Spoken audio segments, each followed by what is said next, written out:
30 રસોઈ ટિપ્સ જે તમને રસોઈની રાણી બનાવશે। 1. લીલા ચણા અથવા વટાણા બાફતી વખતે તેમાં ખાંડ નાખવાથી તેનો લીલો રંગ યથાવત રહે છે। 2. રોટલી માટે લોટ ગુંદતી વખતે 2 ચમચી દૂધ, ઘી કે મલાઈ મેળવી દેવાથી રોટલી એકદમ પાતળી બનશે।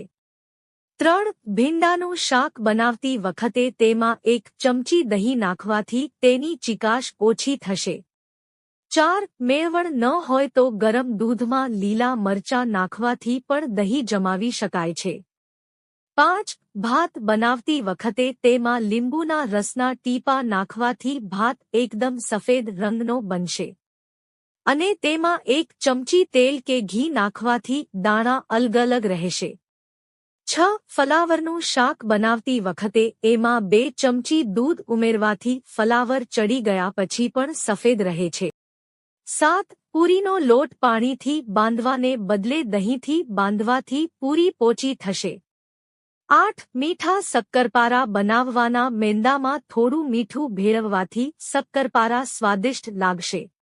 9. ચણા પલાળતા ભૂલી ગયા હોવ તો તેને બાફતી વખતે તેની સાથે કાચા પપૈયાના 2-4 ટુકડા મૂકી દો તો ચણા જલ્દી બફાશે। 10. બિસ્કિટ પર દૂધ લગાવી ધીમા તાપે ઓવનમાં રાખવાથી બિસ્કિટ કડક, તાજા અને કરકરા થશે। 11. વેફરને છૂટી કરવા કેળા બટાટાની કાતરી પર મીઠાના પાણીનો છંટકાવ કરવો અને પછી તળવી। 12. દાળ ઢોકળી બનાવતી વખતે ઢોકળીને કાચી પાકી શેકીને દાળમાં નાખવાથી તે ચોંટશે નહીં।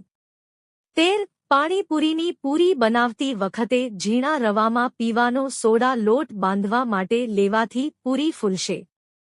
14. ઈડલીનું ખીરું જો વધારે પડતું પાતળું થઈ ગયું હોય તો તેમાં શેકેલો રવો નાખવાથી જાડું બનશે અને ખીરાથી ઈડલી મુલાયમ પણ બને છે। 15. સાબુદાણાને બનાવતા પહેલા એને દૂધમાં પલાળીને મૂકવાથી એ એકદમ ફૂલેલા બનશે। 16. ચકરી બનાવતી વખતે 2 કપ લોટમાં 2 ટીસ્પૂન અડદની દાળનો લોટ નાખીએ તો ઓછા મોણમાં પણ ચકરી ફરસી થાય છે। 17. ડાયાબિટીસ થઈ હોય એવી વ્યક્તિ માટે બાજરીનો લોટ હિતાવહ છે। 18. પુડલા સ્વાદિષ્ટ અને પૌષ્ટિક બનાવવા તેમાં શાકભાજી મિક્સરમાં ક્રશ કરીને નાખવાથી પચવામાં હલકા બને છે। 19. જો બાધ ન હોય તો રસોઈમાં છૂટથી આદુ, કાંદા અને લસણનો ઉપયોગ કરવો જેથી ગેસ થવાની શક્યતા ઘટે છે।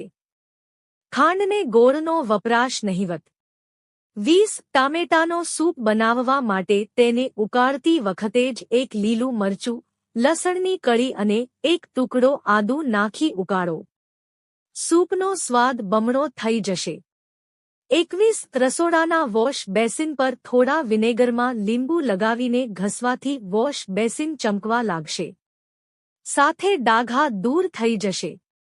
22. મિક્સરની જારમાંથી મસાલાની ગંધ દૂર કરવા માટે તેમાં થોડો સૂકો લોટ નાખી મિક્સી ચલાવી દો।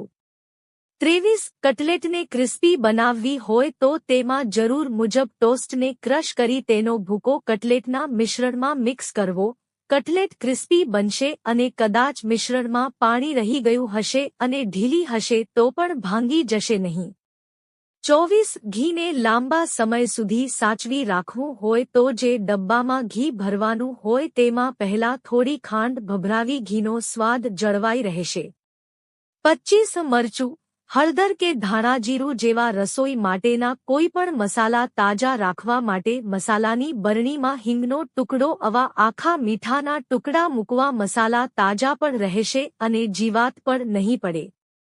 26. બટાકાને બાફ્યા પછી તેનો રંગ થોડો શ્યામ થઈ જાય છે। બટાકા બાફતી વખતે તેમાં લીંબુના રસના થોડા ટીપા ઉમેરવા બટાકાનો સફેદ રંગ જળવાઈ રહેશે। 27. કારેલાનું શાક કડવું ન લાગે અને વધુ સ્વાદિષ્ટ લાગે તેના માટે કારેલા સમારીને આખી રાત તેને દહીંમાં પલાળી રાખો। કારેલાનું શાક સ્વાદિષ્ટ અને મીઠું લાગશે। 28. કેળાની ચિપ્સ બનાવતી વખતે કાળી ન પડી જાય તે માટે ચિપ્સ બનાવીને તેને હળદર આવા છાશમાં પલાળવી ત્યારબાદ જરૂર પડે તળી લેવી। ચિપ્સનો કલર એવો જ જળવાઈ રહેશે અને કાળી નહીં પડે. 29. શાકનો વઘાર કરતી વખતે તેલના છાંટા ન ઉડે તે માટે તેલ ગરમ થાય એટલે તેમાં હળદર નાખો. શાકમાં હળદર બરાબર મિક્સ થશે અને તેલના છાંટા પણ નહીં ઉડે. 30. સાંજે ઇડલી ઢોસા બનાવવા છે. રાતે દાળ ચોખા પલાળવાનું ભૂલી ગયા તો ઉકળતા ગરમ પાણીમાં દાળ ચોખા પલાળી દો. 2 થી 3 કલાકમાં તે સારી રીતે પલળી જશે. પીસીને મિશ્રણને ઢાંકી તડકામાં કે સ્ટેબિલાઇઝર પર મૂકી દો. માત્ર 3 કલાકમાં સારા આથાવાળું મિશ્રણ તૈયાર થઈ જશે. જો તમને આ વિડિયો ગમ્યો હોય તો લાઇક કરો, મિત્રો સાથે શેર કરો અને ચેનલને સબસ્ક્રાઇબ કરો. ધન્યવાદ.